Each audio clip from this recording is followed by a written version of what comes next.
नमस्कार दोस्तों, स्वागत है आपका आपके YouTube परिवार जीके रिसर्चर में। कैसे सब लोग? बढ़िया? सब राजी खुशी? हम्म। तो सबको सबसे पहले तो गुड मॉर्निंग, जय श्री कृष्णा, राधे राधे, जय श्री राम, सत श्री अकाल, और भी जिस जो आपके लिए नमस्ते। स्टार्ट करें क्लास उससे पहले जो अपने 1000 सब्सक्राइबर पूरे हो चुके हैं अभी। कितने? 1K। 1K सब्सक्राइबर पूरे हो चुके हैं, तो उसके लिए सबसे पहले तो आपको धन्यवाद। पिछली क्लास में कहा था करवा देना, तो आपने करवा दिया। लेकिन जो टारगेट है अपना, वो कौन सा है हाल फिलहाल में? 10K। ठीक है, क्यों? क्योंकि 10K पे आएगा डिजिटल बोर्ड।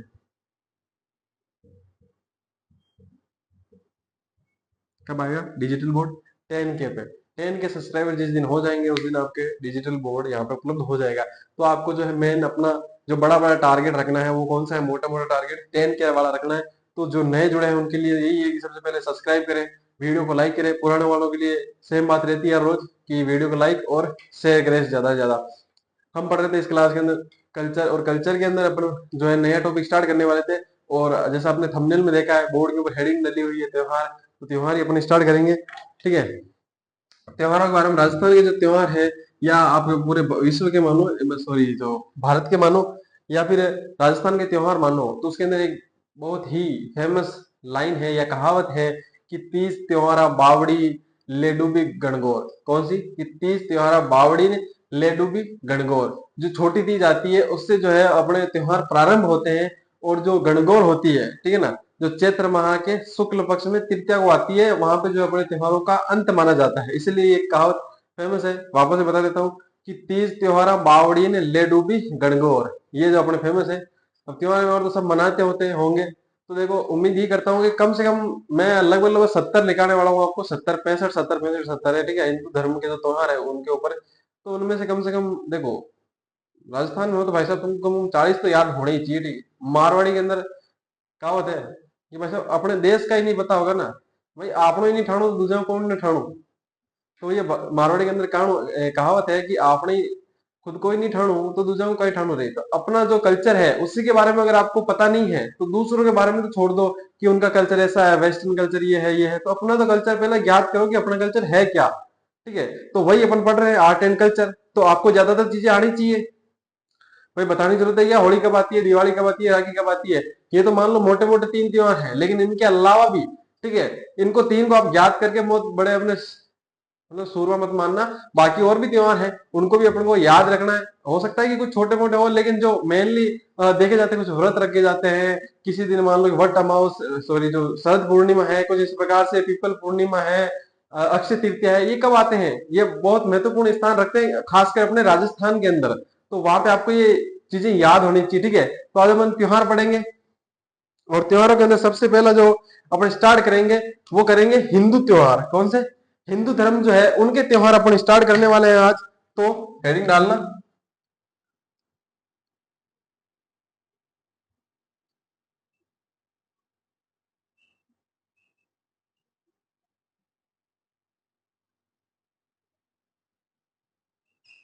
हिंदू ऐसे लिखा था ना।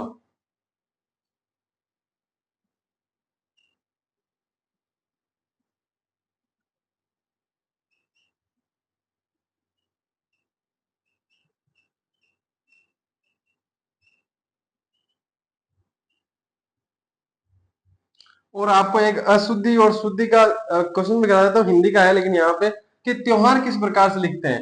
त्योहार के आपके अभी जो सीटी वाला एग्जाम गया था, इसके अंदर भी एग्जाम में एक क्वेश्चन आया था त्योहार से लेकर रिलेटेड, कि त्योहार को शुद्ध वर्तनी कौन सी है। तो कुछ ऑप्शन आए थे, त्योहार, ये आया था, ठीक है, ये भी आया था।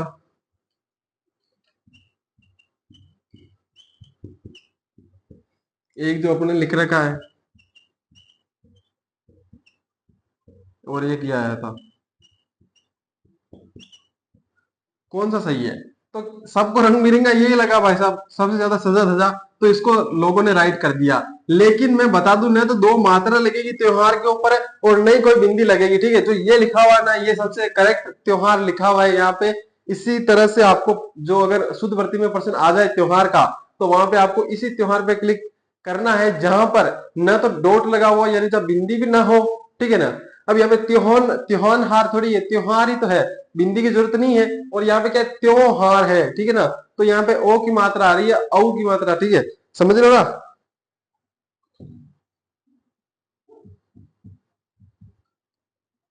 तो मैंने आपके देख लो एक हिंदी का प्रश्न भी करवा दिया है।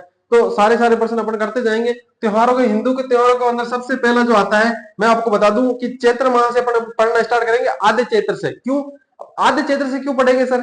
तो मैंने बताया था जो हिंदू नववर्ष है कौन सा है, हिंदू पंचांग कौन सा है, विक्रम संवत जो है, वही तो है ना भाई साहब, समझ रहे हो। कल बताया था मैंने कि हिंदू संवत, या एक बार हम आप काम करें कि कल वाला रिवीजन कर लेते हैं ना।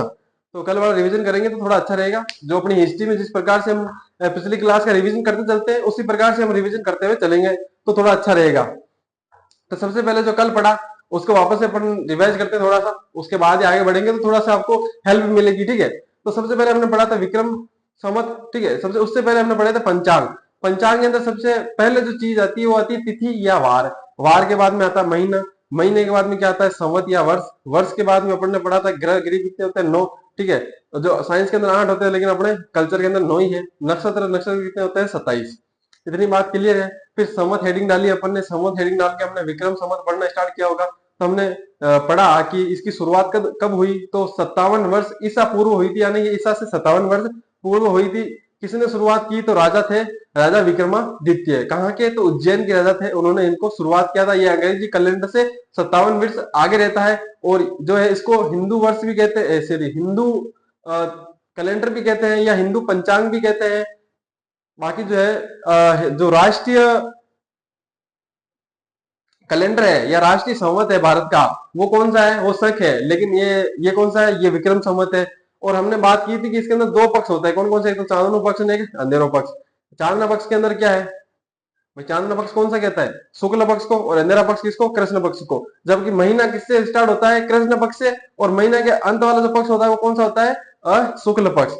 जो कृष्ण पक्ष है उसके अन्य नाम हमने पढ़े थे, कौन से, बदी पढ़े थे, एक तो अशुभ पढ़ा था और एक अंधेरा पढ़ा था।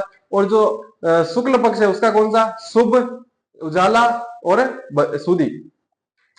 दोनों की शुरुआत जो है प्रतिपदा से यानी एकम से होती है, और जो खत्म है वो कृष्ण पक्ष, तो जो है अंतिम तिथि इसकी कौन सी होती है, अमावस। और जो शुक्ल पक्ष है उसकी अंतिम तिथि होती है पूर्णिमा। इतनी बात की थी, दोनों में 15-15 तिथियां होती है। इसके बाद मैंने लिखना स्टार्ट किया तो हमने कहा कि जो विक्रम संवत है उसका पहला दिन, मतलब विक्रम संवत जो वर्ष स्टार्ट होता है उसका पहला दिन कौन सा होता है, चैत्र माह कृष्ण पक्ष और उसकी प्रतिपदा यानी कि एकम। और जो विक्रम संवत है उसकी अंत कहां से होता है, मतलब अंतिम दिन कौन सा होता है, तो हमने बात की उसका जो अंतिम दिन है वो चैत्र माह, ठीक है ना, गलत नहीं बोल रहा हूं, मैं सही बोल रहा हूं, चैत्र माह और अमावस को, ठीक है ना, इतना बात क्लियर है। उसके बाद हमने पढ़ा कि इसका पहला महीना कौन सा होता है विक्रम संवत का, तो चैत्र, अंतिम महीना कौन सा होता है, फाल्गुन। इतनी बात क्लियर है। ये चंद्र गणना पर आधारित है, इतनी सी बात हमने लिखी थी। इसके बाद हमने थोड़ा सा आगे पढ़ना किया था स्टार्ट, तो हमने इसके अंदर महीने पढ़े थे, कौन कौन से महीने आते हैं। जब हमने महीने पढ़ना स्टार्ट किया तो हमने पढ़े होंगे इसके अंदर कौन कौन से महीने, 12 महीने होते हैं। और जो प्रत्येक 2 वर्ष के बाद में तीसरा वर्ष जो है 13 महीने का होता है, ये हमने क्लियर किया था। 12 महीने कौन कौन से होते हैं, तो हमने पढ़ा चैत, बैसाख, जेठ, आषाढ़, सावन, भादो यानी भाद्रपद, आसो यानी आश्विन, और उसके बाद में कार्तिक, उसके बाद में मार्गशीर्ष, उसके बाद में पौष, माघ, और लास्ट के अंदर आता है फागण, ठीक है ना, फाल्गुन। इसके बाद मैंने पढ़ना स्टार्ट किया शक संवत, जो कि इसकी शुरुआत कब हुई थी, इसकी शुरुआत हुई थी 78 ईस्वी के अंदर। यानी कि ये क्या होता है, अंग्रेजी कैलेंडर से 78 वर्ष यानी कि 78 वर्ष जो है पीछे रहता है, ठीक है ना, कि आगे पीछे रहता है। यानी ईसा के बाद में 78 साल बाद में आया था ये। इसकी शुरुआत किसने की थी, तो जो कनिष्क था यानी कुषाण का राजा कौन था, कनिष्क, उसने इसकी शुरुआत की थी। ये भारत का क्या है, राष्ट्रीय संवत है। जो सरकारी छुट्टियां हैं वो इसी के आधार पर निर्धारित की जाती है, मतलब जो स्कूलों की है या किसी भी सरकारी विभाग की जो है सरकारी छुट्टियां जो इसी पे आधारित है। छोटी मोटी चर्चा हमने की थी इसके बारे में। और इसकी जब इसको राष्ट्रीय संवत घोषित कब किया गया, तो हमने बात की थी 22 मार्च 1957 ईस्वी, ठीक है ना। फिर आगे पढ़ना स्टार्ट किया तो हमने पढ़ा था हिजरी संवत इस्लाम धर्म का। और जो अपने मोहम्मद पैगंबर साहब थे उन्होंने यात्रा की थी 622 ईस्वी के अंदर, ठीक है ना, मक्का मदीना। उसके जो है उपलक्ष्य में उसको हिजरत या हिजरा कहा गया, और उसी उपलक्ष्य के अंदर ये जो है हिजरी संवत लागू किया गया। इसका स्टार्टिंग कहां से होता है, मतलब ये स्टार्ट कब होता है, इसकी शुरुआत कब से मानी जाती है, तो इसकी शुरुआत जो है 578 ईस्वी से मानी जाती है। यानी ये अंग्रेजी कैलेंडर से 578 वर्ष पूरा पीछे रहता है, और जो शक संवत है उससे 500 साल पुराने, क्योंकि 78 घटा दिया हमने। और जो अपना हिंदू मतलब कि हिंदू जो पंचांग है कौन सा, विक्रम संवत, उससे जो है ये 635 वर्ष पीछे रहता है। इतनी बात क्लियर थी। इसके अंदर महीने पड़े थे हमने, कौन कौन से थे। मोहम्मद पैगंबर साहब सफर पे निकलते हैं, जब रवि यानी कि जब सूर्य निकलता है तो उसके रवि निकलता है यानी सूर्य निकलता है, तब दो जने साथ करने के लिए इनकी जिद करते हैं, कौन कौन, एक तो अव्वल और एक सानी। ये जब दोनों निकलते हैं तो निकल के जब शाम होती है यानी जामिद आता है यानी चांद आता है, जो चांद आते ही यानी शाम होते ही जो अव्वल और जो सानी है वो दोनों दोनों चल जाते हैं। चल जाने के बाद रज्जो को ये बात पता चलती है, रज्जो लेके आता है सामान, और सामान लेके आता है तो क्या होता है वहां पे तो खाना पीना बनाते हैं, सेविया बनाते हैं। तो रमजान का महीना आ जाता है, रमजान के महीने के बाद में क्या होता है, वो शाबाशी देते हैं, शाबाशी बाद में जीजी यानी कि जो जिलकाद है, जिलकाद के बाद होते हैं जिल हिज, जिल हिज में जो है बेसिकली हज की यात्रा की जाती है। सारे सारे महीने मैंने याद किया थी, जो बोली अभी ट्रिक थी, ये महीने को नाम ही याद करने की ट्रिक थी जो इस्लाम धर्म के हैं। इसके बाद में आज हमको त्योहार अपने जो है स्टार्ट करने थे। हमने स्टार्ट किया कि हिंदू वर्ष के, हिंदू जो धर्म है उसके त्योहार। सबसे पहला त्योहार आता है नव संवत।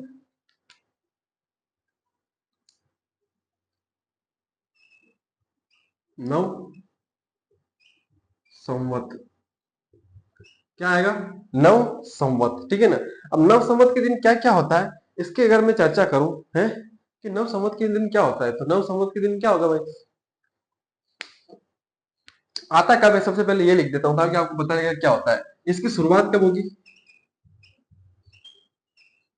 चैत्र, आगे क्या आएगा, शुक्ल, ठीक है ना। कृष्ण मत लिख देना यहाँ पे शुक्ल आएगा, चैत्र शुक्ल प्रतिपदा।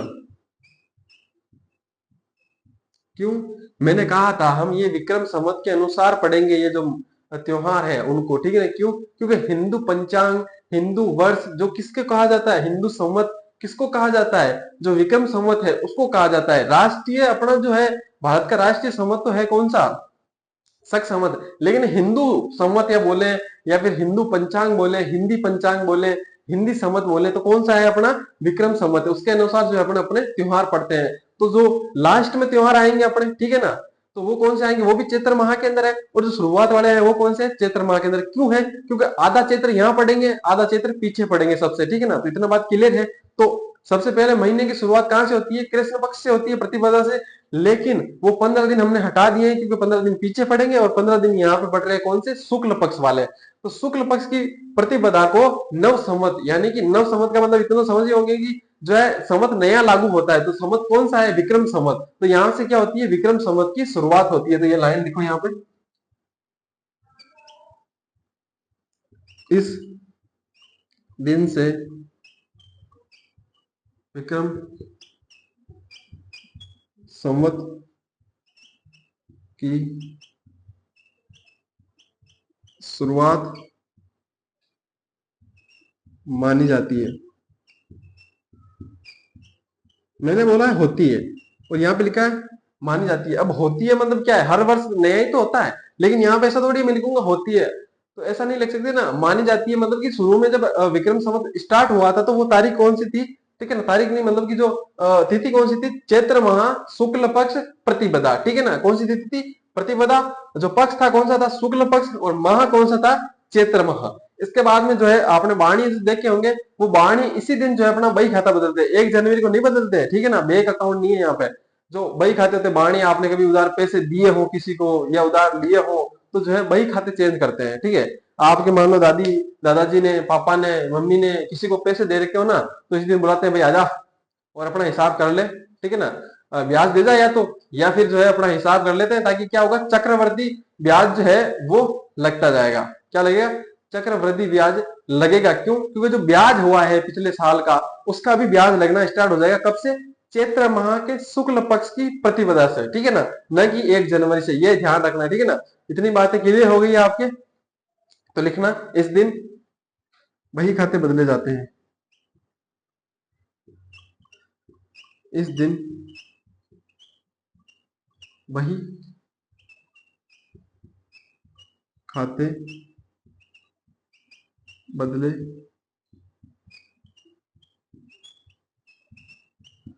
जाते हैं। क्या बदले जाते हैं? इस दिन जो है अपने बही खाते जो है वो उनको बदला जाता है।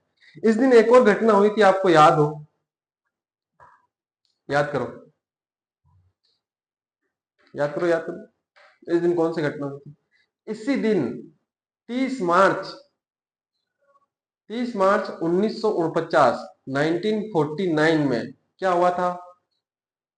राजस्थान एकीकरण के चतुर्थ चरण का उद्घाटन हुआ था। किसने किया था? सरदार वल्लभ भाई पटेल ने इसी दिन किया था। मतलब यहाँ पे तारीख नहीं है उस दिन, तारीख तो कौन सी थी? 30 मार्च, ठीक है ना, 30 मार्च तो उस दिन तारीख थी, लेकिन उस समय जो तिथि कौन सी थी? चैत्र माह था, शुक्ल पक्ष था और प्रतिपदा। जो अपने सरदार वल्लभ भाई पटेल है उन्होंने कहा देखो नियो साल भी लागू, अब तो जो है अपने राजस्थान का ये जो एकीकरण है इसको खत्म करो यार भाई साहब, एकीकरण कर कुरा के निपटाओ। तो जो वहां पे चतुर्थ चरण जो है उसका उद्घाटन करते हैं कौन? सरदार वल्लभ भाई पटेल, जो सवाई मानसिंह स्टेडियम है उसके अंदर, ठीक है ना। वहां पे अभी स्टेडियम बन गया, वहां पे पहले स्टेडियम नहीं होगा, ठीक है। आगे इतनी बात क्लियर है, ठीक है। लिखे इस चीज को तो लिखो।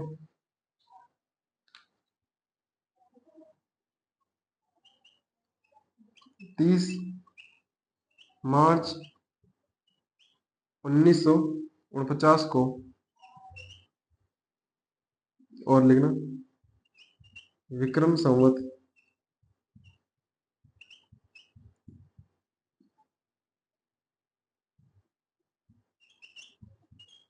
चैत्र शुक्ल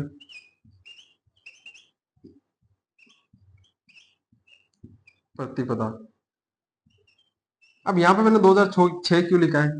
देखो ये है 1949, इसके अंदर 57 जोड़ेगी क्योंकि अंग्रेजी कैलेंडर से विक्रम संवत जो है 57 वर्ष आगे रहता है, तो इसके अंदर 57 जोड़ेगी तो कितने आ जाएंगे? 2006। बात इतनी क्लियर है। विक्रम संवत कब? चैत्र शुक्ल प्रतिपदा, चैत्र माह शुक्ल पक्ष और प्रतिपदा 2006 को सरदार वल्लभ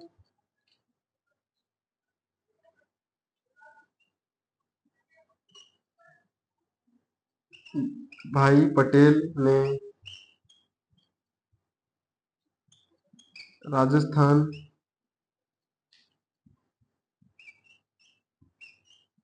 एकीकरण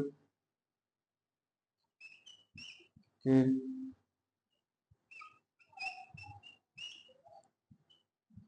चतुर्थ चरण का उद्घाटन किया था। अब मान लो आपको ये याद ना रहे कि भाई किस चरण का, देखो कुछ चीजें होती है जो छोटी छोटी चीजें होती है जिससे आप याद रख सकते हो। मान लो कि यहाँ पे मैंने चीज लिखी है कि 30 मार्च कब? 1949 विक्रम संवत को, ठीक है। विक्रम संवत के हिसाब से देखें तो चैत्र माह शुक्ल पक्ष और प्रतिपदा को 2006, ठीक है ना, क्योंकि 57 जोड़ेंगे 2006 आ जाएगा। उसके अंदर सरदार वल्लभ भाई पटेल ने राजस्थान एकीकरण के चतुर्थ चरण का उद्घाटन किया था। तब आप सोचोगे कि यार देखो इतनी बड़ी छोटी दो लाइन है, इसके अंदर चतुर्थ चरण याद कैसे रहेगा? पांचवा, चौथा, तीसरा भी तो मतलब कि कंफ्यूजन हो सकता है। तो देखो सरदार वल्लभ भाई पटेल के अंदर कितने नाम आ रहे? देखो सरदार वल्लभ भाई पटेल। आप कभी भी ऐसे नहीं बोल सकते पटेल। भाई गांधी जी को आप क्या बोलते हो? गांधी ये था वो था, गांधी ने ये किए वो किए, ठीक है ना। जो पंडित जवाहरलाल नेहरू है उनके बारे में आप बोल सकते हो नेहरू ने ये किया वो किया ये किया नहीं किया, ठीक है। लेकिन आप क्या सरदार वल्लभ भाई पटेल के बारे में कुछ ऐसा बोल सकते हो? सरदार ने ये किया, सरदार मतलब वल्लभ, वल्लभ भी नहीं बोलते, भाई भाई तो भाई पटेल बोलते नहीं है, ठीक है। आपको पूरा नाम बोलना पड़ता है सरदार वल्लभ भाई पटेल, और बोल भी देते हैं अपन को, दिक्कत भी नहीं होती है। जबकि आप पंडित जवाहरलाल नेहरू, ठीक है, ऐसे नहीं बोलते, आपको नेहरू बोलते हो डायरेक्ट। जैसे कि आप महात्मा गांधी, ठीक है, महात्मा वो जो आप नरेंद्र दास, वो पूरा नाम नहीं बोलते, ठीक है ना। नरेंद्र दास नहीं, दामोदर दास, तो करमचंद गांधी, तो आप ऐसे बोलते नहीं हो ना, नहीं बोलते ना, गांधी जी बोलते हो डायरेक्ट। तो यहाँ पे क्या है, इनके अक्सर जो नाम है उसके अंदर चार है, वर्ड जो है चार है। तो आप जो ऐसे याद रख सकते हो कि चतुर्थ चरण जो था उसका क्या किया उन्होंने? उद्घाटन किया था, ठीक है। इतनी बात क्लियर है। इसके बाद में अगला पढ़ेंगे अपन त्योहार कौन सा है, तो सबसे पहले इसको लिख लो, जो अगला त्योहार है वो अपना पढ़ते हैं इसके बाद में। नेक्स्ट कौन का आएगा बता दो दिखाई कि नेक्स्ट त्योहार कौन सा आएगा। चलो एक बात हिंट दे देता हूँ कि वो इसी तिथि को आएगा। चैत्र शुक्ल प्रतिपदा को ही आएगा। इतना हिंट दे रहा हूं, ये लिख लो जल्दी से पहले। अपने त्योहार अपन याद नहीं रहे तो कौन नहीं रहा है, तो अपने त्योहार याद होंगे। उम्मीद मैं यही करता हूँ कि सबको याद होंगे। अब एक आध नहीं हो तो कोई दिक्कत नहीं। अब आपका भाई यहाँ पे बैठा है याद कराने के लिए, मैं याद करा के जाऊंगा। ठीक है, जैसे अपन को क्या है कि हिंदू जो धर्म वाले जो विक्रम संवत वाले महीने हैं वो याद रहते हैं लगभग लगभग, लेकिन मुस्लिम धर्म वाले याद नहीं थे। तो मैंने बताया मोहरम जी सफर पे गए, रवि मतलब सुबह जो हुई तो अव्वलन सानी को ले गए, ठीक है, और शाम को वापस आ गए। कौन गया? रज्जब सामान लेके, ठीक है, रमजान मनाया, शाबाशी दी, जिल जिलकाद और जिलहिज मतलब जिलहिज को क्या किया? हज की यात्रा करते हैं। बस इतनी सी बात की, 12 महीने याद आपको भाई साहब। रमजान के अंदर रोजे करते हैं, ठीक है ना, वो मीठी सेवी यार, ईदन जिलकाज के अंदर बकरा ईदन, सारी सारी मैंने याद कराई है। तीसरी क्लास जाके देखो कल्चर वाली। तो जो चीजें याद नहीं होगी तो यहाँ पे याद करके जाएंगे ना, तो घर पे जाके और याद करेंगे। जो चीजें याद नहीं है, एक आधी बच गई, अब सारा ही घर पे जाके मान लो कि देंगे तो जो छाती को जो बोलते हैं ना, छाती पे मुंह वो कुछ छाती चढ़ जाना, मतलब कि मारवाड़ी में कहावत है ये कि छाती चढ़ जाना, मतलब कि कोई काम जो है वो ज्यादा मुश्किल हो जाना। ठीक है, आपने क्रिकेट देखा होगा, क्रिकेट के अंदर जब बाउंस आती है तो वो क्यों नहीं खेली जाती ज्यादातर? शर्मा जी की बात अलग है, लेकिन ज्यादातर प्लेयरों से क्यों नहीं खेली जाती? क्योंकि वो जो एकदम से छाती पे आती है, यानी इतनी हाइट पे आती है कि वो अपने आप को पीछे धकेल देती है। जब पीछे धकेलती है तो अपना वेट ट्रांसफर नहीं हो पाता, तो वो अपन नहीं खेल पाते। उसी प्रकार से जो है कुछ चीजें अपने ज्यादातर लोड लेना, वर्क लोड शब्द कैसे बनाए कि वो लोड ले रहे हो आप, वर्क लोड ले रहे हो। तो कुछ चीजें कंसेप्ट जो है यहीं पे क्लियर कर लो। एक आधे जो डाउट बचते हैं वो अगली क्लास में जब मैं रिवीजन कराता हूँ, या आप जब रिवाइज करोगे घर पे जाके वापस, या मान लो घर पे देख रहे हो अभी तो ऑनलाइन में, तो जब वापस पढ़ोगे आप तो वहां पे आपकी कुछ चीजें क्लियर होती जाएगी। ठीक है, अभी मैंने बोल दिया कि कल्चर के अंदर भी जैसे हिस्ट्री में कराते हैं अपन रिवीजन, वहां पे भी जब आते ही सबसे पहले क्या करेंगे? रिवीजन करेंगे। ठीक है ना, तो ये लिख लिया होगा। तो मैंने अभी हिंट दिया था कि भाई साहब इसी दिन आते हैं। ठीक है, कौन सा आता है त्योहार? नंबर 2 बताओ देखे।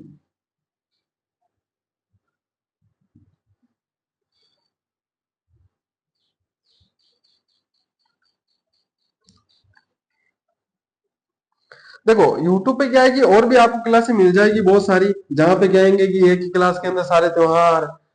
देखो ऐसी क्लास मैं मानता हूँ होनी चाहिए, लेकिन आप सोचो कि वो एक ही क्लास देके आप सारे त्योहार सीख जाओ, एक ही क्लास के अंदर पूरी कल्चर सीख जाओ, तो वो नहीं हो सकता। आप हाँ रिवीजन के तौर पे अगर आपने पहले पढ़ रखा है ना, भाई पहले आपने पढ़ रखा है, तो आप एक ही क्लास के अंदर अपना रिवीजन करने के लिए उसको यूज कर सकते हो। देखो मैं खुद कह रहा हूँ ना, मैं खुद भी ऐसी क्लास से बनाऊंगा, लेकिन कब? मैं उसको बोलूंगा, लेकिन उसमें बोलता भी हर क्लास में बताता भी हूँ कि भाई यदि ये क्लास है तो ये सिर्फ रिवीजन के लिए है, ना कि आप अगर शुरू से स्टार्ट कर रहे हो, जीरो से स्टार्ट कर रहे हो, तो उनके लिए क्लास नहीं। जो जीरो से स्टार्ट कर रहे हैं उनके लिए अभी वाली जो मैं क्लास ले रहा हूँ वो है। ठीक है ना, समझ रहे हो मेरी बात? कि अभी जो है जैसे मैंने हिस्ट्री पढ़ाई, उससे पहले रीजनिंग पढ़ाई है। ठीक है, अभी मैं अपने दोनों सब्जेक्ट का मेन सब्जेक्ट अपनी हिस्ट्री और कल्चर ही है। मैं इंडियन हिस्ट्री पढ़ाऊंगा तो ऐसे थोड़ी पढ़ाऊंगा कि एक ही दिन में सारी हिस्ट्री, ठीक है, या 10 दिन में सारी हिस्ट्री, एक ही दिन में सारे सारे पढ़ा दिए मैंने, सिंधु घाटी सभ्यता नहीं सारी सभ्यता ही पढ़ा दी, तो वो नहीं होना चाहिए। मैं मानता हूं ना क्लासें उपलब्ध होनी चाहिए। क्यों? क्योंकि कुछ बच्चे ऐसे होते हैं तो पहले से पढ़ चुके होते हैं, उनको सिर्फ रिवीजन के लिए देखना होता है, तो वो उन क्लासों को देख सकता है। लेकिन जो जीरो से देखना चाहता है, जिसने पहली बार पढ़ाई स्टार्ट की है, वो अगर उन क्लासों को देखेगा तो थोड़ा ज्यादा सा उसका माइंड अपसेट होगा कि यार इतनी तेज पढ़ाया जाता है तो यहाँ तो याद ही नहीं हो रहा, तो पढ़ने से कोई मतलब ही नहीं है। लेकिन जब ऐसी लॉन्ग क्लासों में आएगा, लॉन्ग कंटेंट में आएगा, तो उसको जब उसके कंसेप्ट क्लियर होंगे तब उसको पता चलेगा कि हाँ यार पढ़ तो सकते हैं, अपने अपने बस की बात तो है। ठीक है, अपनी जो डिस्क्रिप्शन है ना उसको जाके पढ़ना। तो हमारा क्या है कि जो बच्चा लगता है, जिसको लगता है कि यार मैं नहीं कर सकता, उसके अंदर भी वो उम्मीद किरण अगर छोटी भी सी है, छोटी सी किरण भी है ना, उसके दिल में कह रही है कि यार कि मैं तो कर सकता हूँ, लेकिन बड़ा हिस्सा क्या बोल रहा है कि यार नहीं हो पाएगा, नहीं पढ़ सकते हैं। तो उस बच्चे के अंदर जो छोटी सी किरण है उम्मीद की, उसको बड़ी करना और उसको सफल बनाना ये अपना कार्य है। ठीक है, दूसरा कौन सा है? जो मैंने कहा था अभी कि शुक्ल पक्ष के अंदर ही, मतलब चैत्र माह के शुक्ल पक्ष के अंदर प्रतिपदा को ही स्टार्ट होता है, कौन से? नवरात्रा। तो लिखना दूसरा, नवरात्रा स्थापना। अब ये अलग दूसरे वाले नवरात्र है, ठीक ना। साल में 2 बार नौरते आते हैं, ठीक है ना, नवरात्र आते हैं कब कब? एक को तो कहते हैं बसंती नवरात्रा, एक को शारदीय नवरात्रा। ये कौन से है बताओ देखें? चैत्र माह के अंदर आ रहे हैं, शुक्ल पक्ष प्रतिपदा को आ रहे हैं। अब बता दो कौन से नवरात्र हैं? बसंती नवरात्र, ठीक है ना। अब देखो वो उनको वो कौन से हैं? शरदीय शारदीय नवरात्र है। क्यों? देखो शरद पूर्णिमा कब आती है? इस टाइम तो नहीं आती ना, उस समय आती है वो नवरात्रों के बाद में, ठीक है ना। विजयदशमी के बाद में आती है पूर्णिमा। तो उस वैसे याद रख सकते हो कि उधर शरद पूर्णिमा आ रही है और इधर कौन सी पीपल पूर्णिमा आ रही है। तो आप ऐसे याद रख सकते हो। जो पत्ते कैसे गिरते हैं, पीड़े हो जाते हैं, पत्ते जो होते हैं पीड़े हो जाते हैं। तो इधर क्या बसंत में पत्ते क्या होते हैं? पीड़े होते हैं। तो इधर मान लो कि बसंती है और उधर कौन सी? शारदीय नवरात्र, ठीक है ना। दोनों दोनों कंसेप्ट क्लियर है। तो ये कौन से, इनको क्या कहते हैं? इनको बसंतीय नवरात्रा भी कहते हैं, ठीक है। सबसे पहले तो कब आते हैं ये लिखो, उसके बाद में लिखेंगे कि इनको बसंतीय नवरात्रा भी कहते हैं। लिखो कब आता है, तो लिखो चैत्र माह। माह लिखने की आवश्यकता है क्या? नहीं है मेरे हिसाब से। लिखना डायरेक्ट लिखो चैत्र शुक्ल प्रतिपदा, चैत्र शुक्ल प्रतिपदा। इसके बाद में लिखना इनको बसंती नवरात्रा भी कहते हैं। इनको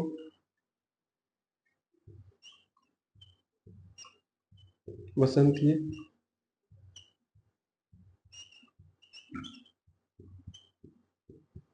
नवरात्रा भी कहते हैं।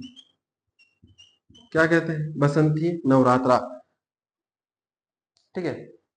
यहां से जो है माँ दुर्गा के 9 रूपों की पूजा की जाती है, ठीक है ना। इन नवरात्रों में क्या किया जाता है? जो माँ दुर्गा है उसके 9 रूपों की पूजा की जाती है। ये चीज भी लिखो।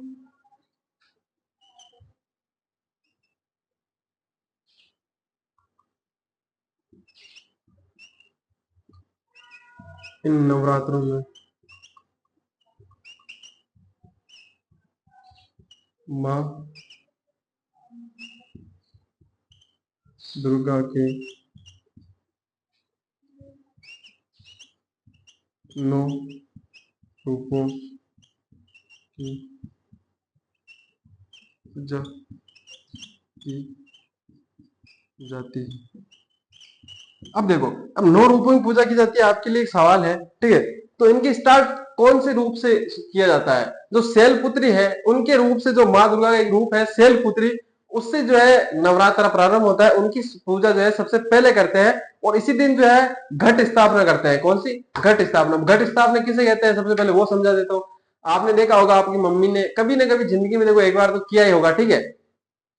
जब ये नवरात्र आते हैं तो एक पीढ़ा टाइप बनाते हैं, कुछ जगह बनाते हैं मिट्टी से, ठीक है ना। और वहां पे एक कलश रखते हैं, उसके ऊपर नारियल रखते हैं, ठीक है ना।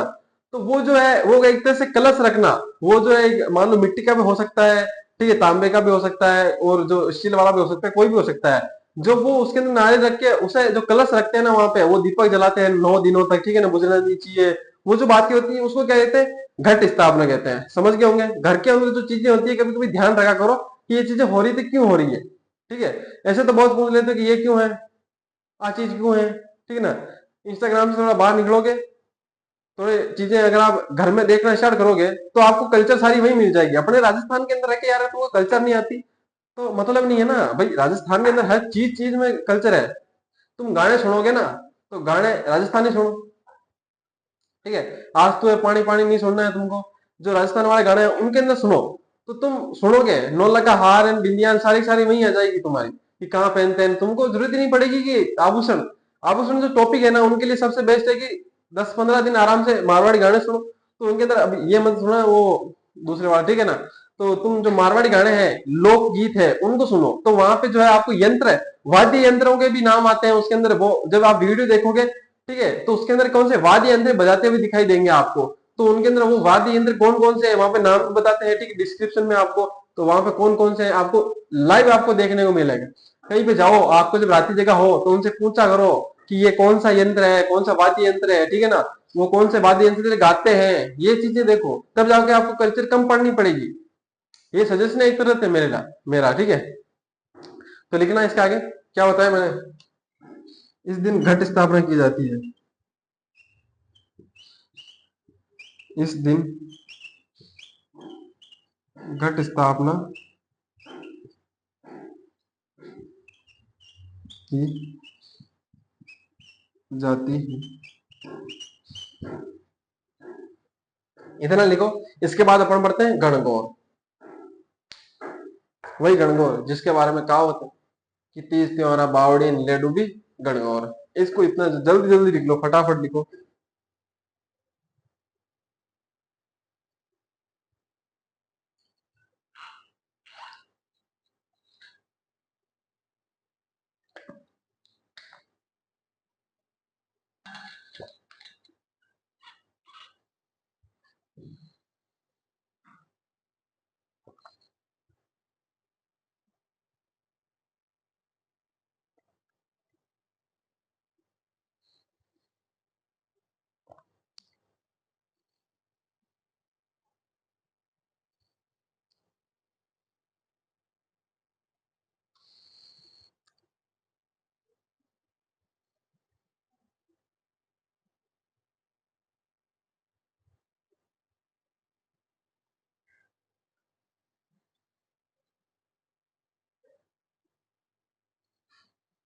आ गया समझ में? इतना बातें क्लियर हो जानी चाहिए, कंसेप्ट क्लियर होना चाहिए। टाइम लगे भले लगे। देखो कल वाली इंट्रो वाली क्लास थी तो मैंने 3 समझ साथ ही पढ़ा दिए थे ताकि आपको बाद में दिक्कत ना हो बार बार, ठीक है? वो एक ही क्लास आपके लिए कैलेंडर के लिए काफी हो। इसलिए मैंने तो 1.5 घंटे का कंटेंट तो 10-15 मिनट जल्दी किए मैंने, बाकी तो वो 1 घंटे 15 मिनट के आसपास, 1.25 घंटे की क्लास थी, 10 से 1 मिनट का शॉर्ट करवाया था वो। बाकी भी उसमें समझाने की कमी नहीं रखी थी, वो थोड़ा इंट्रो में टाइम लग गया था बाकी, ठीक है ना? तो लिख लिया होगा इसको, स्टार्ट करें गणगौर।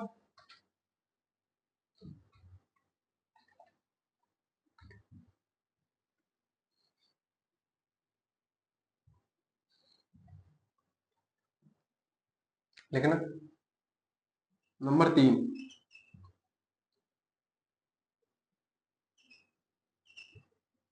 गणगौर। कब आएगी गणगौर?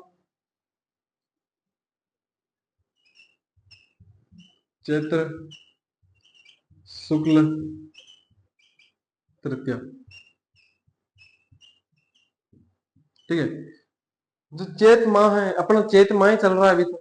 चैत माह के अंदर शुक्ल पक्ष की तृतीया यानी तीज को, एक बात कंसेप्ट क्लियर कर लेना। मैं बताता हूं जितनी भी तीज आएगी ना, ठीक है ना, तीज या जिसको अपन तृतीया भी लिखते हैं, ठीक है, ये दोनों नाम आपको मिल सकते हैं कहीं पर भी।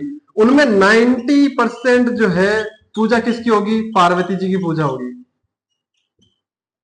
किसकी पूजा होगी? पार्वती की जी की। तीज या तृतीया नाम जहां पर भी आ जाए वहां पे, अगर वहां पे ऑप्शन में पूछे आपसे कि इस दिन जो है किसकी पूजा की जाती है, तो सबसे पहले आपको वहां पे टिक कर देना है पार्वती जी का। 90% में यही आता है। अब आपकी किस्मत खराब ही हो, वो 10% में पूछ रहा हो, तो फिर किसी का ही सही नहीं होगा भाई साहब, ठीक है ना? अगर पढ़ रखा है बहुत ज्यादा ही तभी सही हो सकता है, वरना 90% चांस ये कि वो पार्वती जी की पूजा उस दिन त्योहार में होती है। तो ये चीज कंसेप्ट जो है थोड़ा सा क्लियर कर लेना, क्योंकि छोटी छोटी चीजें होती है वो एग्जाम में बहुत ज्यादा हेल्प करती है। तो लिखना किसकी पूजा की जाएगी? यहाँ पे भी तृतीया को मनाया जाता है, तो यहाँ पे शिव जी और पार्वती जी की पूजा की जाती है। लिखो शिव जी व पार्वती जी की पूजा की जाती है। शिव जी पार्वती जी की पूजा की जाती है। और क्या क्या होता है इसके अंदर, ठीक है? तो इसके अंदर होता यह है कि भाई साहब इस दिन क्या होता है कि जयपुर की जो गणगौर है वो बहुत ज्यादा फेमस है। तो वहां पे जो है ना एक शाही सवारी निकाली जाती है गणगौर की। इसके अंदर बेसिकली 2 पार्ट होते हैं, एक शिव जी और एक पार्वती जी, यानी ईसर और गंवर, ठीक है ना? ईसर और गंवर दोनों ही दोनों होते हैं। अब जैसे अभी आगे पढ़ेंगे बिना ईसर के गंवर और बिना गंवर के ईसर, वो भी अपन गणगौर पढ़ेंगे आगे, ठीक है? तो ये सबसे पहले यहाँ पे लिखते हैं अपन कि जयपुर की गणगौर फेमस है। जयपुर की, उससे पहले एक चीज बता देता हूँ मैं आपको, ठीक है? जयपुर की गणगौर लिखने से पहले कि देखो इस दिन नृत्य कौन सा किया जाता है। बात छोटी सी याद आई है, छोटी नहीं वैसे पूछा भी जा सकता है आपको कि गणगौर के दिन है, ठीक है? गणगौर के दिन एक तो आपसे प्रश्न पूछा जाता है कि कब है, ठीक है, किसकी पूजा की जाती है। उसके बाद में ये पूछ सकता है आपको कि इस दिन जो है गणगौर के दिन, इस गणगौर के त्योहार के दिन कौन सा नृत्य किया जाता है। तो किसी नृत्य करे भाई साहब बताओ? घूम घूमर किसी डांस किया करे, घूमर। कौन सा? घूमर। जो घूमर नृत्य है वो गणगौर के दिन किया जाता है। इतनी बात क्लियर है? तो लिखो नृत्य घूमर।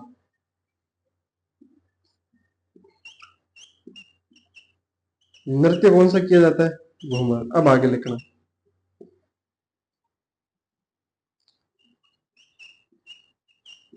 जयपुर की, जयपुर की गणगौर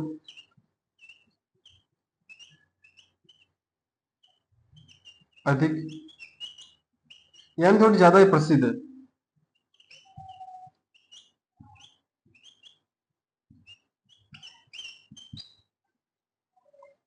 आगे लिखना। जयपुर में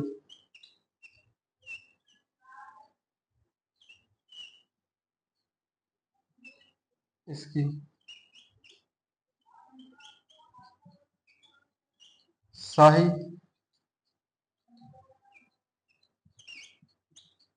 सवारी भी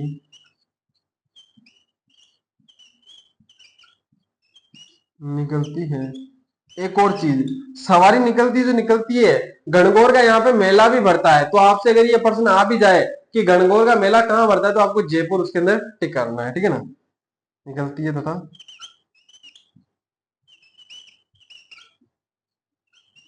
मेला भी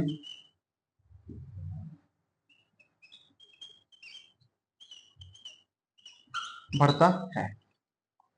आगे लिखना। इतनी बातें क्लियर है?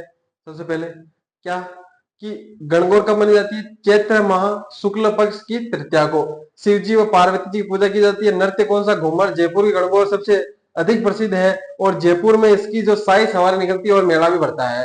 अब सवारी निकल रही है, शाही सवारी, मेला भी भर रहा है, ठीक है, प्रसिद्ध भी है, तो इसका मतलब कहीं ना कहीं इसका विसर्जन भी किया जाएगा। भाई इनका कहीं ना कहीं विसर्जन भी तो किया जाएगा ना। तो वो जो विसर्जन है वो जयपुर के अंदर ताल कटोरा तालाब है, उस ताल कटोरा नामक स्थान पे जो ये शाही सवारी निकलती है, वहां पे जो है इस गणगौर का क्या किया जाता है? विसर्जन किया जाता है। इतनी बात क्लियर है? कहाँ पे किया जाता है? ताल कटोरा तालाब के अंदर। कहाँ पर? ताल कटोरा तालाब। फिर से बोलो, ताल कटोरा तालाब। ठीक ना। जयपुर में इसका विसर्जन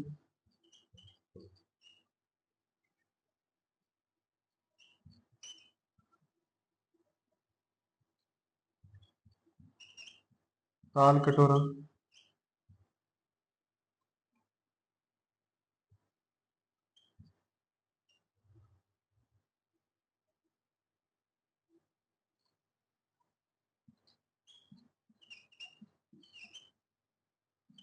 तालाब में किया जाता है।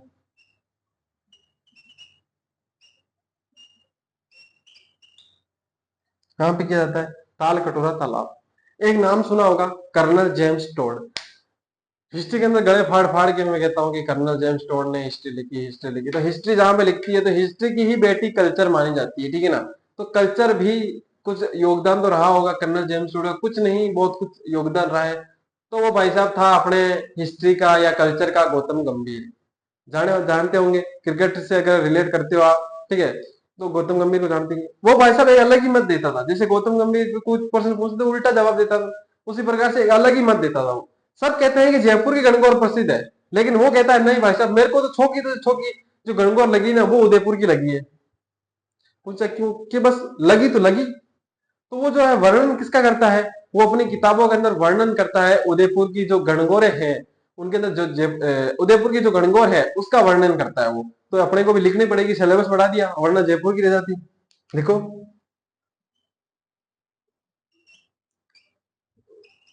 Colonel James Tod. Colonel James Tod Udaipur की गणगौर का वर्णन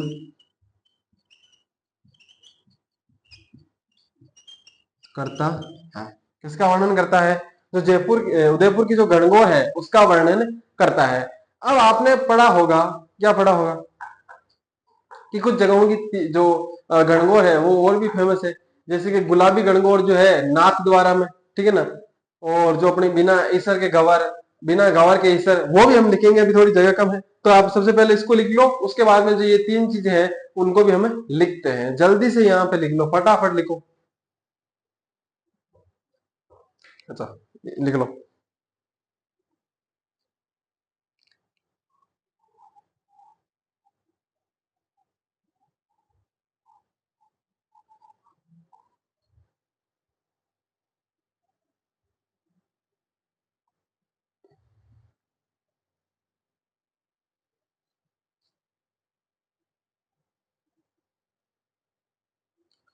अब यहाँ तक पहुंचे हो तो वीडियो को लाइक भी करना, सब्सक्राइब भी करना। इतने अच्छे से कल्चर पढ़ाई जा रही है भाई साहब आपको। हम्म। मैं कहूँ कौन पढ़ाया था इतने अच्छे से, इतने प्यार से आपको कल्चर पढ़ाई जा रही है, तो कुछ तो फायदा दोगे ना आप। लिखो इसको।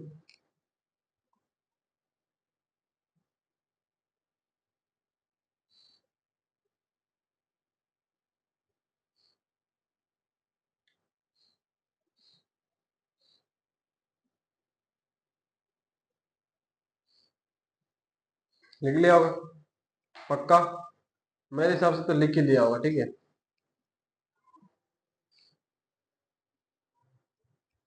ना, पक्का।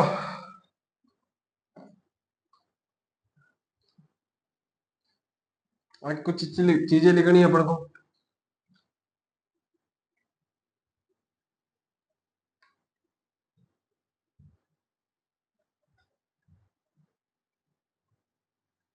कौन कौन सी चीजें हैं बताता हूँ, देखना।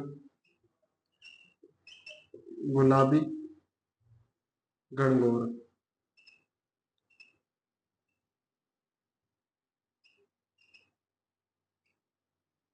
कौन सी गुलाबी गणगौर कहाँ पे, नाथ द्वारा। इसके बीच में खास बात क्या है, कि खास बात यह है कि आज तीज को कौन मनावे, यानी तो ये कब मनाई जाती है, चैत्र माह के अंदर, शुक्ल पक्ष के अंदर, पंचमी को। कब, चैत्र माह की शुक्ल पंचमी को जो है ये गणगौर मनाई जाती है, गुलाबी गणगौर। कहां पर, नाथ द्वारा के अंदर। इतनी बात ध्यान रखना कि यहाँ पे कहीं ना कहीं आपको पूछ ले कि गुलाबी गणगौर कब मनाई जाती है, तो आप सोचे गणगौर तो कब आती है भाई साहब, गणगौर आवा अपने चैत माह शुक्ल पक्ष और तीज का आवे, तो तुम वहां पे शुक्ल माह और तीज करके आ जाओगे और वहां पे प्रश्न आपका गलत हो जाएगा। लेकिन राइट आंसर क्या रह जाएगा, चैत्र माह शुक्ल पक्ष और पंचमी को। कौन सी, गुलाबी गणगौर। सिर्फ गणगौर पूछे तो आपको करना है चैत्र माह शुक्ल पक्ष और तृतीया। इतनी बात क्लियर है। इसके बाद में दो और गणगौर आती है, कौन कौन सी, बिना ईश्वर के गवर और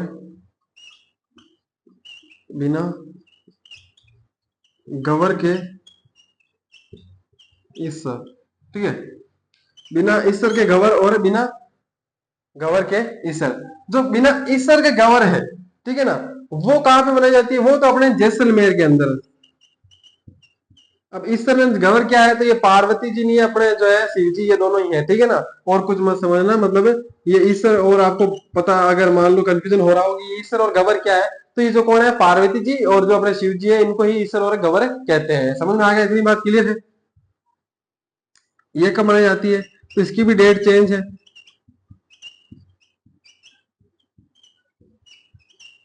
कब, चैत्र माह शुक्ल चतुर्थी। और ये जो है कहाँ मानी जाती है, ये बीकानेर में। बेसिकली इन दोनों के बीच में युद्ध हो गया था, जिसके अंदर जो है ये जो बीकानेर वाले हैं, जो जैसलमेर वाले हैं, सॉरी ठीक है, जैसलमेर वाले ऐसे भाटी थे भाई साहब, ठीक है। तो वो जो कहानी है ना, वो जो कि इनकी क्या ले गए थे, बीकानेर वालों की, बीकानेर में जो है बीकानेर वालों की गवर ले गए थे, ठीक है। तो वहां पे जो है बिना गवर के क्या बन जाती है, ईश्वर, यानी कि बिना गवर के ईश्वर, यानी जो गणगौर है वहां पे गवर जो है अनुपस्थित होता है, और जो जैसलमेर वाले गणगौर है वहां पे ईसर जो है अनुपस्थित होता है, वहां पे सिर्फ गवर के साथ मनाई जाती है क्या, गणगौर। अब याद कैसे रखें, तो जहां पे ईसर नहीं है वहां पे क्या है, जेसर, यानी कि जैसलमेर है। जेसर याद रखना है आपको, जैसलमेर जैसलमेर जैसलमेर। और किसके, ईसरमेर ईसरमेर, यानी ईसर से जेसर और गवर से, देखो यहाँ पे सिर्फ र मिल रहा है, बाकी बीकानेर के अंदर कोई भी और शब्द नहीं मिल रहा है यहाँ पे। ठीक है, मेरे को पता है, देखो याद करना है तो कुछ भी तरीका ढूंढना पड़ेगा। अब देखो यहाँ पे क्या है, सर, यहाँ पे भी सर दोनों के अंदर दो वर्ड दिख रहे हैं आपको, र दोनों में है, लेकिन यहाँ पे गवर के अंदर और कोई भी शब्द नहीं मिल रहा है। इसके अंदर दो मिल रहे हैं, इसके अंदर दो मिल रहे हैं, इसके अंदर बाकी बचा हुआ एक, तो बीकानेर ही हो जाएगा। ठीक है ना, इतनी बात क्लियर है। ये कब बनी जाती है, तो ये भी सेम ही डे में बनाई जाती है, चैत्र माह के शुक्ल चतुर्थी। बेसिकली हुआ क्या कि एक ये ले गए, जैसलमेर वाला एक ले गए, तो वहां पे एक हो गई और इधर हो गई एक। ठीक है, वो जब उन्होंने चुराई, तो भाई साहब मान लो आपके पास ये दो मार्कर है, ये दो मार्कर है आराम से। ठीक है, एक को मान लो कि कोई दूसरा ले जाए, अब उसके पास क्या हो गया, मान लो इसका नाम है ईसर, इसका नाम है गवर। ठीक है, इसका नाम क्या है, ईसर है, इसका नाम क्या है, गवर है। ये ईसर को कौन ले गए, बीकानेर वाले, ये कब बच गया, गवर। अब ये क्या हो गया, बिना ईसर के गवर, और ये बिना ये कौन हो गया, ये बिना गवर के ईसर, ये ईसर बिना गवर। आगे बात क्लियर है ना, इतनी सी बात। तो यहाँ पे क्या है, जैसलमेर वाला जो है कौन ले गए, गवर को ले गए। पहले बीकानेर वालों के पास क्या थे, गवर भी थे, ईसर भी थे, दोनों के दोनों थे। कौन ले गए, ईसर को ले गए वहां पे, सॉरी जो है गवर को ले गए वहां पे, क्या बच गया, ईसर। तो क्या हो गया, बिना गवर के ईसर, और यहाँ पे क्या हो गया, बिना ईसर के गवर। ठीक है ना, इतनी बात क्लियर है। एक और चीज लिखना, इस दिन से त्योहारों का अंत माना जाता है। अब आप बोलोगे ये तो शुरू होने से पहले खत्म हो गया, आपने त्योहार आज स्टार्ट हुए आज ही खत्म। नहीं भाई साहब, अभी तो त्योहार बहुत लंबे चलने वाला है। अपन मैंने कहा ना 65 से 70 जो है मैं आपको लिखाने वाला हूँ त्योहार। ये यहाँ पे कहावत है इसके बारे में, ठीक है, कि तीज त्योहार बावड़ी ले डूबी गणगौर। अब यहाँ पे गणगौर से आगे भी आएंगे, कुछ आएंगे, लेकिन वो ऐसी कहावत है, क्योंकि देखो साल ऐसे उल्टा चल रहा है ना, उसी प्रकार से है। ठीक है, उसी वजह से है। जब मैं आपको पढ़ाऊंगा ना तीज, छोटी तीज, उस समय से वापस आपको एक चीज समझाऊंगा, कि अभी समझा दूंगा तो कुछ मजा नहीं रहेगा, फिर तीज आपको इंटरेस्ट नहीं रहेगा। अभी मान लो आपके अंदर दिलचस्पी रहेगी कि यार वहां पे क्या है, चीज क्या है, क्या है, क्या समझाने वाला है, तो आप इसके अंदर पढ़ाई में थोड़ा मन लगाओगे, वरना मन नहीं लगाओगे भाई साहब, तुम्हारा क्या भरोसा, तुम पढ़ो ही नहीं, मैं ऐसे गला फाड़ता रहूं यहाँ पे। तो चीजें कंसेप्ट क्लियर करना यहाँ पे बहुत जरूरी है, तो ये कंसेप्ट भी क्लियर करवाएंगे आपका। जल्दी से सबसे पहले ये वाला लिख लो आप, इसके बाद में जो है अपन आगे बढ़ते हैं और अशोकाष्टमी पढ़ते हैं, कि अशोकाष्टमी कब होती है, क्या होता है इसके अंदर, चीजें चीजें क्या क्या, क्यों, कब, क्यों, कैसे। ठीक है, जल्दी बढ़ो, बढ़ो, मतलब आगे बढ़ो, लिखो इनको।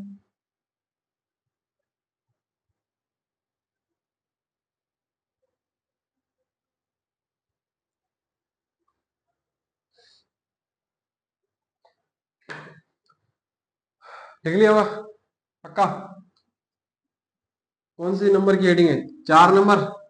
हेडिंग डालो अशोकाष्टमी, अशोक अष्टमी लिख लो या अशोकाष्टमी लिख लो, कुछ भी लिख लो।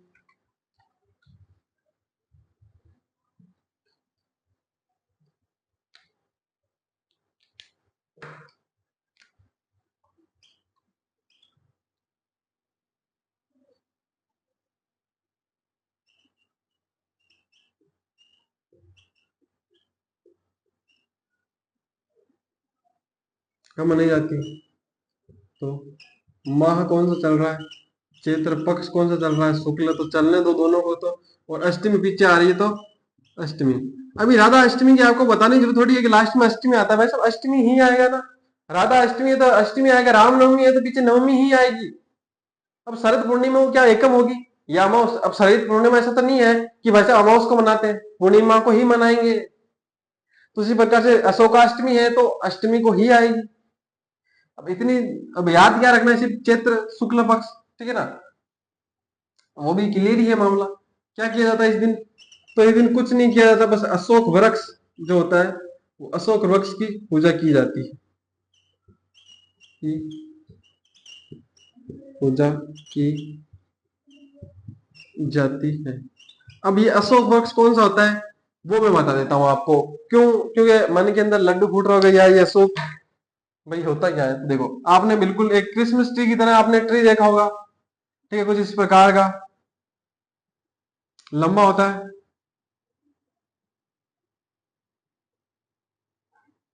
ठीक है, ऐसा का आपने पेड़ देखा होगा जिसकी पत्तियां क्या होती है, कुछ इस प्रकार से होती है, देखना, ये वाली पत्तियां होती है उसकी, इतनी लंबी पत्तियां होती है। ठीक है,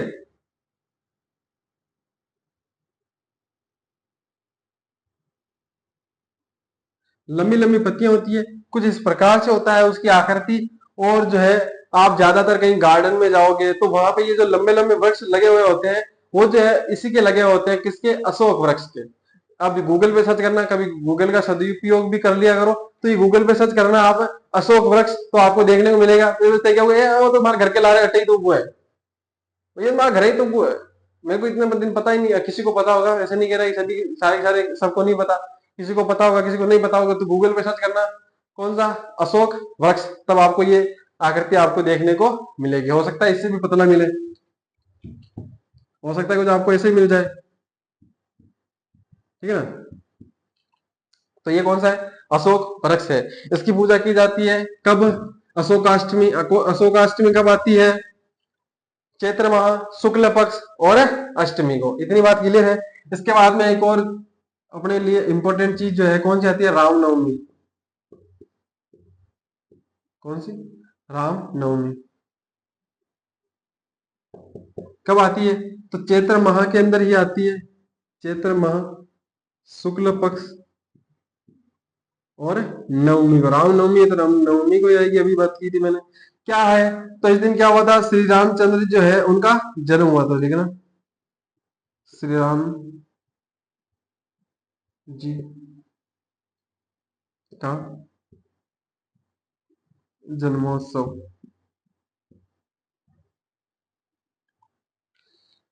यहाँ पे इंट्रो की जरूरत नहीं है वैसे, इनके बारे में कोई चर्चा करने की भी आवश्यकता नहीं है, क्योंकि इंट्रो उनका देते हैं जिनको कोई जानता नहीं है, सब जानते हैं, तो कोई प्रॉब्लम होनी नहीं चाहिए। ठीक है ना? कब मनाई जाती है? लिख दिया है, चैत्र शुक्ल नवमी को श्री रामचंद्र जी जो है उनका जन्मोत्सव है, यानी कि रामलला जो है इसी दिन इनका जन्म हुआ था। ठीक है ना? अभी पिछले साल तो बहुत ज्यादा चर्चा में रहा था, अभी पिछले साल मतलब अभी जनवरी के आसपास। ठीक है, इसी के साथ और पढ़ लो। अब श्री राम जी आए तो हनुमान जी भी आएंगे। ठीक है, तो लिखना हनुमान जी के बारे में। हनुमान जन्मोत्सव। हनुमान जन्मोत्सव कब मनाया जाता है? तो महीना कौन सा होगा? चैत्र और पूर्णिमा। अब यहाँ पे शुक्ल पक्ष लिखने की जरूरत नहीं है, क्योंकि शुक्ल पक्ष जब खत्म होता है, शुक्ल पक्ष का अंतिम दिन ही पूर्णिमा होती है, तो यहाँ पे शुक्ल लिखने की जरूरत नहीं है, सीधा लिखे चैत्र पूर्णिमा, चैत्र अमावस, वैशाख पूर्णिमा, वैशाख अमावस। इसी प्रकार से आपको यहाँ पे शुक्ल पक्ष कृष्ण पक्ष मेंशन करने की जरूरत है नहीं। ठीक है ना? क्योंकि अंतिम दिन वैसे ही होता है। इतना लिख लो, यहाँ पे भी लिखना ना, हनुमान जी का जन्मदिन।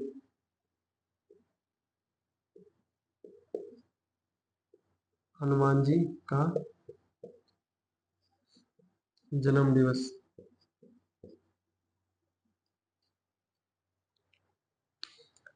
ये छोटे छोटे हैं, इनके बारे में ज्यादा चर्चा नहीं की जा सकती, क्योंकि उस दिन जैसे गणगौर है, अभी आगे आका तीज भी आएगी, जिसे अपने क्या बोलते हैं, आप बताओ? आका तीज को और क्या बोलते हैं? अक्षय तृतीया। अक्षय तृतीया भी आएगी, तो उसके बारे में बड़ा है, तो थोड़ा चर्चा कर सकते हैं। उस दिन त्योहार मेले किसी का जन्मदिन अलग अलग होते हैं। अब इस दिन भी वैसे तो त्योहार तो ये भी बड़े हैं, लेकिन इस दिन मेले अलग अलग भरते हैं, तो अपन मेलों के अंदर पढ़ेंगे, वरना सारे सारे मेले भी यहाँ लिखवा दिए तो कॉपी पढ़ने से फायदा ही नहीं। मेले की जगह मेले पढ़ेंगे, ठीक है, त्योहारों की जगह त्योहारें पढ़ेंगे, बाकी चीजों की जगह बाकी चीजें पढ़ेंगे। लिखो इनको।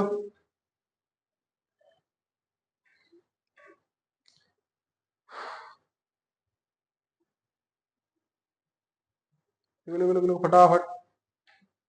जगह बची हुई तो लिख सकता हूँ, लेकिन फिर भी समझाने में टाइम लगेगा थोड़ा, तो जल्दी से लिख लो यहाँ पे। इसके बाद में अपन पढ़ेंगे दीघा गणगौर, फिर हाली बीज हाली पी हाली हाली अमावस हाली बीज अक्षय तृतीया पिपल पुण्यो हैंग पढ़ेंगे अपन, नो टेंशन हो, हर चीज पढ़ेंगे अपन, खड़े ना तब तक सब चीजें याद होंगी। याद करने का एक ही तरीका है, देखो लिखते जाओ, बार बार याद होती जाएगी सारी चीजें, कंसेप्ट याद होती जाएगा। जो मैं चीजें बता जा रहा हूँ अभी, अशोकाष्टमी अष्टमी से याद आ जाएगा, रामनवमी नवमी से याद आ जाएगा, हनुमान जन्मोत्सव जो है पूर्णिमा को, भाई राम जी आए तो राम जी के 6 दिन बाद भाई साहब हनुमान जी आगे कि भाई सब सेवा के लिए चाहिए, ठीक है ना, सेवा के लिए चाहिए तो हनुमान जी भी आगे 6 दिन बाद पूर्णिमा को, बस इतना से याद रखना है भाई। रामनवमी को तो कोई भूल भी नहीं सकता ना, सबको याद होनी चाहिए रामनवमी तो। अब रामनवमी का 6 दिन बाद में कौन, हनुमान जी। और जो है इससे पहले यानी एक ही दिन पहले अशोकाष्टमी, गणगौर सबको याद रहती है, इतनी मोटी है तो। और उससे पहले कौन सा, नया साल, नया साल हिंगों ने याद है, ठीक है, नहीं याद होगा तो स्टेट लगा लगा याद हो जाते हैं आपको कि आज हिंदू नववर्ष, हिंदू नववर्ष तो लगते हैं, तो सबको याद वहां पे भी होना चाहिए कि कब आता है, ठीक है। जो त्योहार है जैसा है उसको याद करवाने की कोशिश की जाएगी आपको, बस आपका काम है ध्यान से सुनना। अगर आप मेंटली यहाँ पर हो, ठीक है, अगर मेंटली यहाँ पे हो, फिजिकली तो रहोगे ही रहोगे, लेकिन मेंटली अगर आप अब दिमाग लगा के आप पढ़ रहे हो तो मैं आपको याद करवा दूंगा। मेंटली नहीं हो यहाँ पर, फिजिकली बॉडी आपको यहाँ पे देख रही है, मेंटली बॉडी देख नहीं रही है, तो भाई साहब क्या कर सकते हैं, मेंटल बॉडी कहीं और चल रही हो आपकी, ठीक है ना, देख लिया, आगे बढ़े।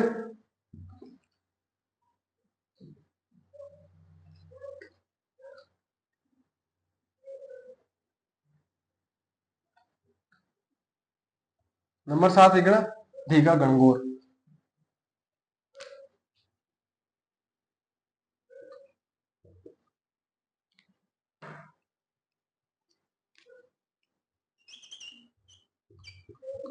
धीगा गणगौर, क्या, धीगा गणगौर, धीगा गणगौर कब आती है, तो ये चैत पूरा हो चुका है, चैत्र नहीं आएगा, बैसाख आएगा, ठीक है ना, बैसाख,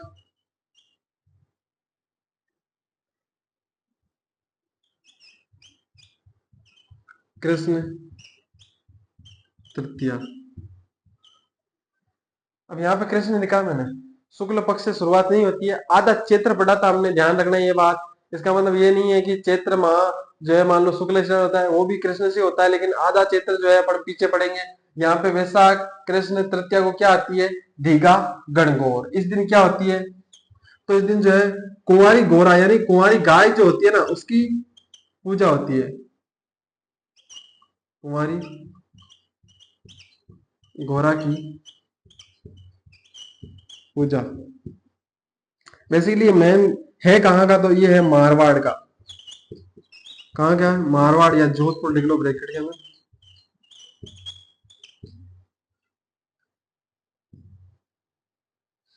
इसके बाद में इसके बाद में आती है हाली अमावस।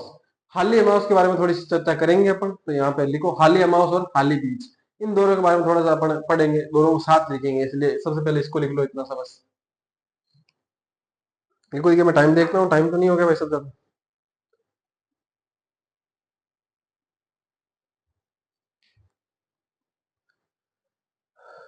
5 ही मिनट बचे, देख लो, लिख लिया होगा, फटाफट ही लिखना था बस, कोई दिक्कत नहीं होनी चाहिए।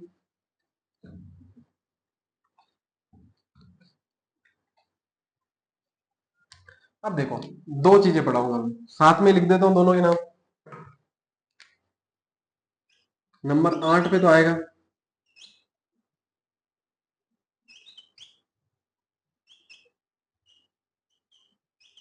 हाली अमावस, हाली अमावस।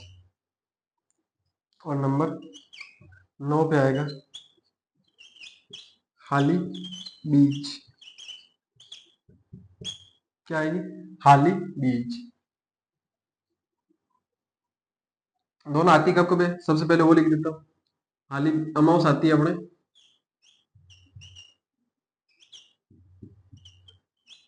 बैसाख अमावस को,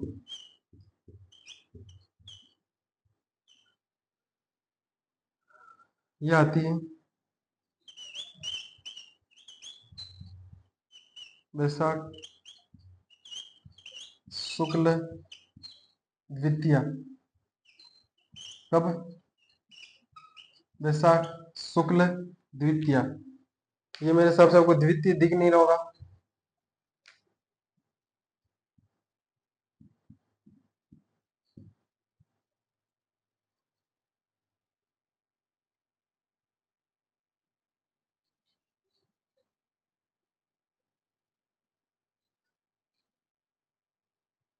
अब देखो, इसमें क्या किया जाता है, हाली अमावस को और हाली बीज, तो इनमें क्या क्या अंतर है और दोनों में क्या क्या चीजें होती हैं। तो आपने देखा होगा कि आपके दादाजी परदादाजी कुछ एक इस प्रकार के हल का प्रयोग करते थे। कौन से? इस प्रकार का, ठीक है ना। ये इस प्रकार का जो हल है, इस हल को क्या बोलते थे? हाली। ये जो हल है ना, ये हल, सॉरी, इसको तो हल बोलते थे, लेकिन यहाँ पे एक छोटी सी चीज लगी होती थी, यहाँ पर इसको बोलते थे हाली। क्या? हाली, ठीक है ना। और यहाँ पे अब हाली यहाँ पे ये लगी हुई है, और इसको क्या बोल रहे हैं? हल। तो यहाँ पे जो है खेतों को जोतने के लिए हल का क्या करते थे? चयन करते थे कि भाई आज जो है इस हल से जो है अपन खेत को जोतेंगे। मतलब कि जो खरीदने जाते थे भाई बाजार के अंदर, जैसे अपन ट्रैक्टर का जो गेतिया बोलते हैं, जिसको गेतिया बोलते हैं, वो अगर पुराने हो जाए तो अपन खरीदारी करते हैं। उसी प्रकार से जो पुराने होने पर जो है खरीदारी करते थे इनकी, और खरीदारी करते थे तो इनको क्या बोलते थे? हल। और ये जो जगह छोटी सी लगी होती है, जिसको छोटी चीज जो है, जो कि जमीन के अंदर बढ़ती है, और वहां पे से बीज निकलता है, बीज जो जमीन के अंदर जाता है, वो जो कौन सी जगह होती है? हाली। और ये हाली जो जगह है, इसी कारण से इसको क्या बोलते हैं? हाली अमावस। किसका चयन करते हैं? हल का। तो लिखना,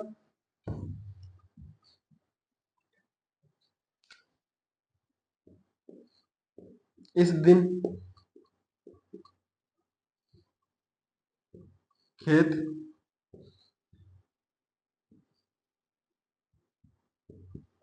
जोतने के लिए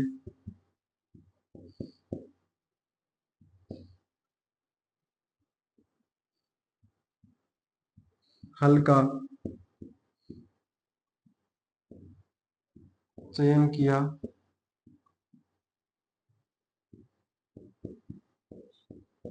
जाता है। एक मिनट।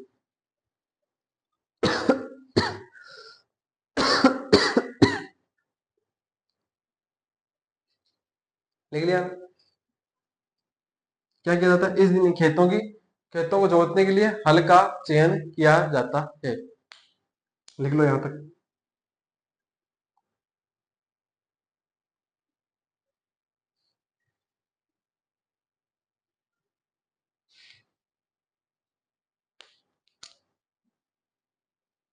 अब बात आती है हाली बीज की। ये हाली बीज के अंदर क्या होता है? जो हाली बीज है उसके अंदर होता क्या है? हाली बीज जो है, बीज यानी कि बेसिकली ये इसको बोलते हैं द्वितीया को, जिसको अपन दूज भी बोलते हैं। जैसे भाई दूज है, उसी दूज को जैसे बाबारी बीज बोलते हैं, वो क्या होती है? दूज होती है, जिसको अपन द्वितीया भी बोलते हैं, दूज भी बोलते हैं, और बीज भी बोलते हैं, ठीक है।